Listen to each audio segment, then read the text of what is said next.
Hello students, welcome to GRD classes. तो आज के इस लेक्चर में हम कंटिन्यू करेंगे इंटरनल रेजिस्टेंस से।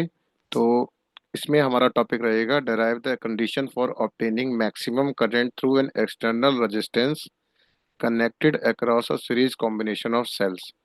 ये एक एक्सटर्नल रजिस्टर आर है जो एन सेल्स के साथ सीरीज में लगा हुआ है। एन सेल्स में हमारे पास ईएमएफ में सबकी इक्वल ले रहा हूँ, लेट करके चल रहे हैं कि जो सबका सेल का जो ईएमएफ है वो इक्वल है। ठीक है। तो सपोज करते हैं n cells each of EMF E are connected in series are connected in series series combination में लगे हैं बच्चों ये। अगर ये सीरीज कॉम्बिनेशन में लगे हैं तो इन सब का इंटरनल रेजिस्टेंस स्मॉल आर है। And internal resistance are. Okay.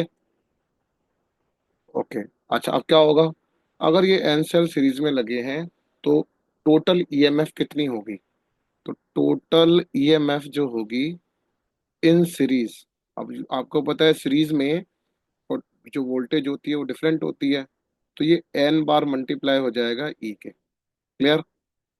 Total internal resistance, total internal resistance जो होगा, कितने सेल हैं बच्चों, एन सेल हैं, तो सबका इंटरनल रेजिस्टेंस आर आर है। तो कितनी बार हो जाएगा, एन बाय आर, मतलब सॉरी एन इंटू आर।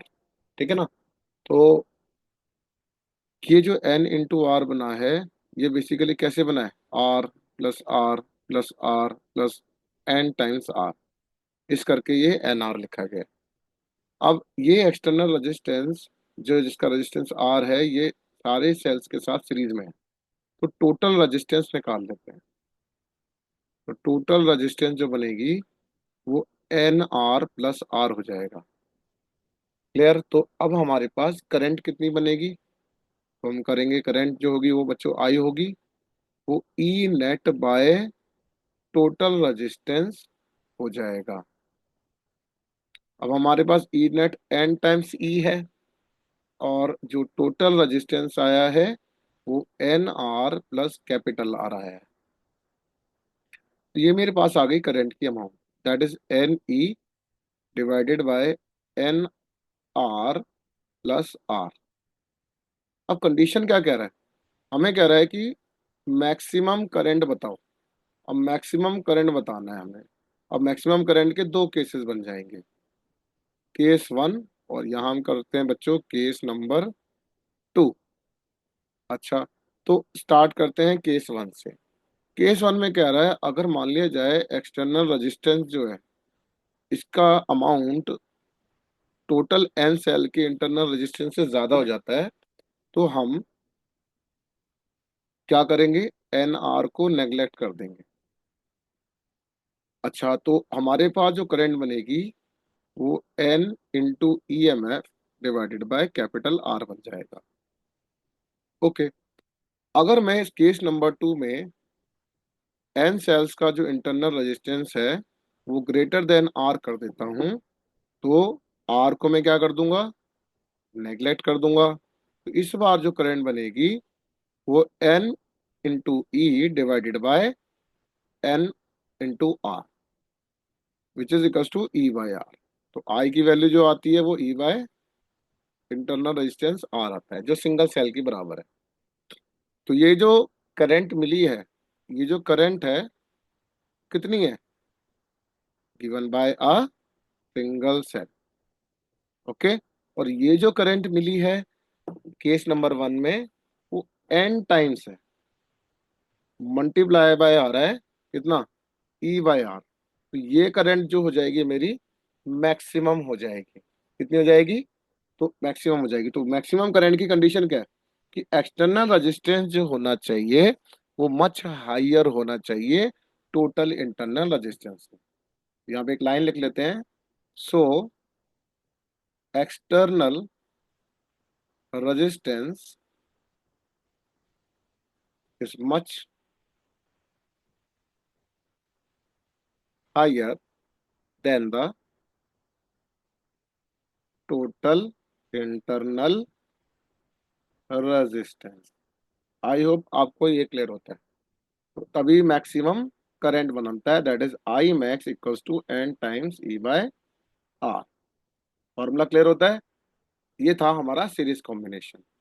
अब नेक्स्ट है हमारा पैरेलल कॉम्बिनेशन के लिए। मैक्सिमम करंट निकालनी है जब एन सेल्स इस तरीके से पैरेलल में लगे हैं और पैरेलल में वोल्टेज की अमाउंट सेम होती है। तो अगर सेम होती है तो टोटल ईएमएफ जो होगा इस वाले केस के लिए वो बच्चों ई ही रहेगा, क्योंकि हर जगह सेम है। अगर सेम रहेगा तो यहाँ पर कितने सेल हैं बच्चों, यहाँ से यहाँ तक ये एम सेल्स हैं, लिखा हुआ है। अच्छा, अब टोटल इंटरनल रेजिस्टेंस निकाल लो। टोटल इंटरनल रेजिस्टेंस कैसे निकलेगी सर? तो ये कहता है 1/r नेट जो होगा वो 1/r plus 1/r plus 1/r N times हो जाएगा। तो यहाँ पर एम टाइम्स है, तो दिस इज इक्वल्स टू कितना, एम टाइम्स के लिए कर रहे हो तो यू विल गेट कितना बन जाएगा बच्चों, m/r, है ना। तो आर नेट की वैल्यू कितनी हो गई, r/m हो जाएगी, क्रॉस मल्टीप्लाई कर देंगे तो टोटल रेजिस्टेंस कितना हो जाएगा, क्योंकि एक्सटर्नल रेजिस्टेंस भी है। टोटल रेजिस्टेंस जो बना सर वो कैपिटल आर प्लस r/m बना। तो अब मेरे पास जो है करंट आ जाएगा। करंट जो हो जाएगा वो E net by total resistance हो जाएगा। तो ई नेट की वैल्यू कितनी है, वो तो ई है क्योंकि कांस्टेंट है, सेम है पैरेलल में। और ये हो जाएगा आर प्लस r/m। ठीक है, तो we can say m times E, मैंने एलसीएम ले लिया, r m plus of r हो जाएगा। दिस एम्प्लाइज आई की वैल्यू हो जाएगी m times E r m plus of r। समझ में आता है ये? अगर यहाँ तक समझ में आता है आपको तो अब इसके भी दो केस बन जाएंगे। तो अब मैक्सिमम करंट पैरेलल में कब होगा, तो केस 1 और केस 2। हम क्या करते हैं, इफ एक्सटर्नल रेजिस्टेंस ग्रेटर हो जाता है एन इंटरनल रेजिस्टेंस के सेल से, तो r/m नेग्लेक्ट हो जाएगा, है ना। अगर r/m नेग्लेक्ट हो जाएगा तो आई की अमाउंट कितनी हो जाएगी, ई बाय कैपिटल आर। अगर r/m that is internal resistance जो एन सेल का है वो ग्रेटर हो जाता है कैपिटल आर से, तो नेग्लेक्ट कर देंगे हम, दैट इज कैपिटल आर। तो इस बार जो करंट हो जाएगी वो m multiply by E by, sorry, E by small r हो जाएगा। तो इस बार जो मैक्सिमम करंट बनी है वो तब बनी है जब एन सेल का इंटरनल रेजिस्टेंस ग्रेटर है एक्सटर्नल रेजिस्टेंस से।